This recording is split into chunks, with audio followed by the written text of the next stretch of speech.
and welcome to the first episode of our new streaming series, Theater Projects TV. Hi, I'm Chris Moore. We're part of the technology design team here at Theater Projects, and today we're going to be talking to you about integrating streaming and broadcasting capabilities into your live events and venues. While we've been integrating streaming technology into our designs the past few years, given the current state of the world, streaming has become all the more crucial to spreading arts and information to the community supporting it. We know with social distancing measures in place that you'll likely be able to bring back your staff and artists before your audience is. Yeah, and once you start bringing back your audiences, you may not be able to get to full capacity right off the bat, right? You may have people that, because of health risks, may not be able to come at all. And while we're talking about the immediate future here, really these systems have capabilities for you to expand your organization well into the future. There's lots of reasons why people can't come to see a live event, whether it's a health reason or a family obligation or a work obligation. You may also have a guest that used to come to your events and they've moved away, but they still want to see your live shows. We also know there's a huge rural population out there that just doesn't have access to these type of events. So really, when we're talking about these systems, we're talking about expanding the diversity of your audience and making your organization more inclusive. So today we're going to walk through the items you should consider when deciding if integrating broadcast technology is right for your organization. There are many scalable options to broadcast technology, from your everyday smartphone to a full-on streaming production. Yeah, and when we were starting to do some research for this, we found some pretty interesting facts out there. For example, 70% of everyone today says that at least once a day they're watching some type of online event, whether it's a broadcast or a movie or some type of educational video. Everybody's starting to consume material in this manner. And along the same lines, 68% of those people said that if they watched a live broadcast of a certain level of quality, they would be more likely to buy a ticket in the future and go see that event live. So this industry is exploding right now. By 2021, it's projected to be a $70.5 billion industry. So it's just, it's one of the largest growing areas right now in technology. Along that, all the marketing firms around are saying that, this is the best way for you right now to expand your organization and reach out to a greater audience. And as technology improves, the adoption of video streaming has taken off due to the fact that it already lives in your pocket. Streaming platforms such as YouTube, Twitch, Facebook, and Netflix are all at the ends of your fingertips already. And while most people are used to consuming online content, not everyone is used to producing it. Yeah, so we're talking about streaming, but what is it, right? And at its core, streaming is really some type of video camera or video content that's being prepared and connected up to a server on the internet. A server is a piece of hardware that lives somewhere in the world, but it's on the internet. And on the other side, we have people that want to watch your broadcast, and they connect to that same server, really. And at its core, that's really all it is. You're taking some type of content, you're uploading it to the internet, and people are also connecting on the other side, watching that content. Now, there's lots of different levels of this, and we're going to talk about them here in a few minutes. So we now understand what video streaming is and how it plays a huge role in our everyday lives. But let's talk about what streaming means for your live events and performances for your organization. Not only does the ability to broadcast make your organization more inclusive, it also increases your accessibility. Many streaming platforms natively include closed captioning and description services already. Another podcast of broadcasting is that it allows people to be social while interacting with the technology in front of them. This interaction can be found by linking streaming services to your social media and using this to increase your marketing outreach, as well as expand your outreach and educational opportunities. Yeah, so when we start talking about streaming, there's a few things to talk about here. Now, the first thing is that streaming has potential legal and contractual ramifications. So please make sure you're talking to your business affairs and legals team and make sure you're fine. The other groups to make sure you're contact about this are your actors equity groups, your technical unions, and your musician unions. Again, reach out to them, talk to them, and make sure everything's ready to go. Now, along with the marketing side of things, one thing that comes up a lot is advertisements.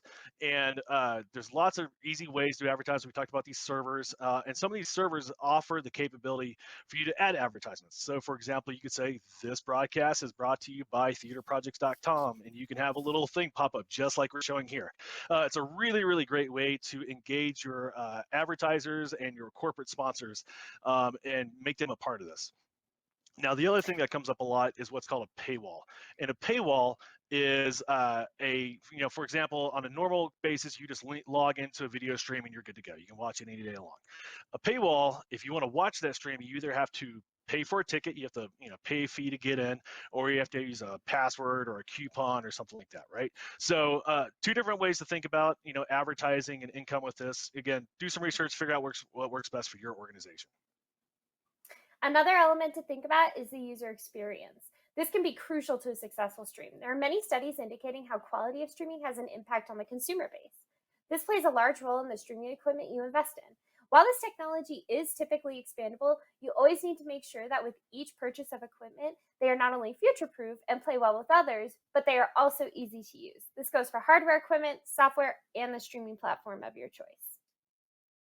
Yeah, so once you start doing this research and you start kind of looking at equipment and all these different things, there's going to be a bunch of jargon and things that pop out at you, right?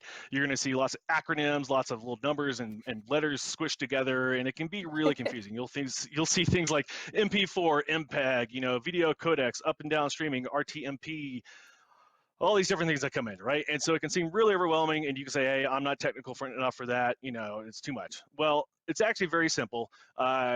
Once you get into it. And so we're just going to break down some of the basics and try and make sense of some of the things you're going to see when you start reading about this technology.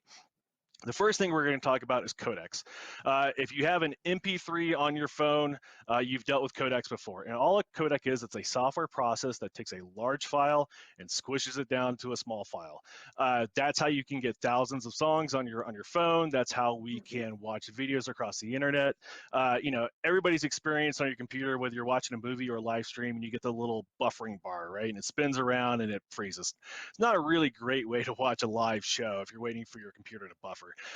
So these codecs are trying to make video streams and audio streams smaller so that they're more manageable when you're streaming them back and forth across these servers. So that's really all a compression codec is: big file down to a small file. The next thing you're going to run across are encoders. An encoder is either a software or a piece of hardware that's preparing that video or audio file to be connected up to the server. Most days we're seeing software encoders these days, but there are some hardware encoders around still. And a hardware encoder would just be an actual piece of equipment that you feed in, a video feed into, like an HDMI, and on the back side it has a network connection port, and it's handling all the connections for you and connecting up to the server. A software version it lives on your computer. It's a software platform that's doing all this for you. These encoders connect up to the server on the internet via RTP or today it's RTMP, which is real-time message protocol. And all that's doing is it's managing all the connections for you, right? It makes sure that your audio and your video are in sync and makes sure that the encryption's working correctly. So again, it's just how it's talking up to the server. Now, these servers, like I said before, are a piece of hardware living somewhere in the world that are on the internet, and you connect to them via URL. And a URL is just a target. So if you wanted to go to theaterprojects.com, you would type in that URL into your laptop, and your laptop connects to the server that's hosting our website. And that's all it is. It's just a connection point for you to point at. Likewise, everybody who wants to watch your stream also type in a URL or a target, right? So you're pointing at a server and you're sending your content to it. People out in the world are connecting to that same target point, and that's how you're sharing your content. And that's the basis of it right there. So here are a couple screenshots of what we're talking about here. These are two really popular social media servers. And you see on there a URL, and you see a path key or a stream key. The URL is the target that you're going to say, hey, software encoder, connect to this URL and stream all my content up to this place, right? That's all you're doing. The pass key or the stream key is just a password to make sure that it's you actually streaming up. It's just a security function. But again, these servers have made it super easy for you, and they can also do things like advertisements and stuff like we talked about before. But again, do some research, figure out what works best for you, and there's lots of different options for you out there. All that information can seem a little daunting, so why don't we go back and break it down to its simplest form and then move upwards. Let's talk about level 0. I call it streaming in your pocket. And if you already have a smartphone, you're basically already there. It's as easy as navigating to any social media application you have on your phone already and finding the Go Live button. And congratulations, you've done it. This is streaming, and you've done a great job. While this is very easy, it will not suffice for professional streaming productions. Level 1, however, includes a camera plugged into a computer. There are many direct connection cameras in the market today, and you can do what we're doing right now. This is a simple plug and play system, and while this is appropriate for what we're doing today, the audio quality won't be great for live performances. Yeah, so everybody's taken a USB camera and plugged it into their laptop, and you kind of get an idea of what that sounds like, right? And while that's totally fine for a video conference, you can imagine sticking that same camera out in front of house in your theater and trying to capture the audio and the ambiance of what's going on. It's not going to be super great. So typically, if you're doing some type of performance in your space, most likely you've got wireless microphones, you've got musicians, you've got playback tracks, and all these different sources are being mixed in a sound console out in front of house. It's super, super easy for you to take a feed off that same sound console and feed it into your encoder. And that way, at front of house, you're capturing with your camera the best video you can and the best sound you can, and both those get combined in your software encoding and uploaded up to the stream. That's a super easy way to kind of up your professionalism with your stream. It's a really great way to do it. The next step up would be adding another set of cameras for multiple views of the performance. This allows the streaming viewer to feel more immersed in the space and show. Not only can the viewer experience multiple angles of what is happening on stage, but they can also observe how the rest of the audience is reacting and by proxy feel more immersed in the event. Now, the multiple cameras will need to be managed via a video mixer, which can be done via software or hardware, and a camera system at this level does require a video operator. But once you have this type of infrastructure in place, this allows you to start to produce more intricate and high level streaming events. Yeah, and once you get to this level, the next step up is really adding the bells and whistles to your broadcast. So during this episode, you've seen us do things like include a PowerPoint. You've seen our picture-in-picture layouts move around. You've seen advertisements pop up. You've seen little suggestion bubbles, et cetera, et cetera. And we're doing all that via software. So we're going to show you a screenshot here, and this is actually Kristen's computer. Kristen's been off camera this whole time, pushing buttons, shifting slides back and forth while me and Maddie are talking. And this is all done via software. So the software is actually very inexpensive.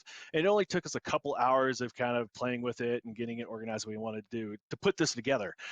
So these software platforms are really, really great way to kind of put a personal touch on your streaming and broadcasting. Now, all these systems we've talked about, there's no such thing as one size fits all here. Do your research, talk to other people, give us a call, talk to people in your organization, figure out what you think would work best for you guys. And again, do your research, ask questions, and please let us know if we can help you in the future on these things. We've now stepped through the many ways to implement this technology into your space. As you can see, there's many platforms, equipment, and software options. So please make sure you're doing your research before investing in this technology and reach out if you have any questions or leave a comment below. Feel free to give Chris and I a call anytime. Subscribe to our YouTube page to catch future episodes of Theater Projects TV and follow us on all of our social media platforms.